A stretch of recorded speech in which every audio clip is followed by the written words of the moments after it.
Today we're gonna do our Puerto Rican surf and turf. We're gonna start with the longaniza part. Season this ground pork with a little salt. We're gonna also do sofrito. This is the key of the Puerto Rican cuisine. So every dish that you cook in Puerto Rico, it got this. Made from the peppers that locally grow over there, our culantro, onions, and garlic. A pinch of cumin, a cup of annatto oil, lobster meat, and we're gonna add our culantro. Traditionally, longaniza is made from pork or chicken, but in this case, we're adding a little lobster just to make it like a little more expensive on the dish. We're gonna take this longaniza and we're gonna flat it out, put a pork loin in the middle, and then we're gonna cover that pork loin with longaniza. I have to get your point of view as a chef. For you, what makes good Puerto Rican food? I think good Puerto Rican food, it can be like very humble.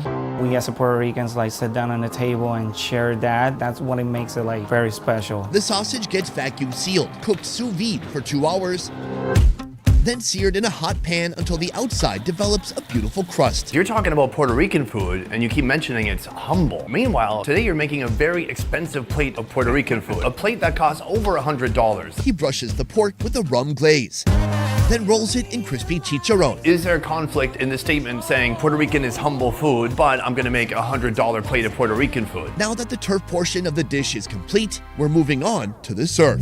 First, melt butter in a hot pan, then add Caribbean spiny lobster tails. Hit it with a touch of chili powder, then finish with a squeeze of lemon.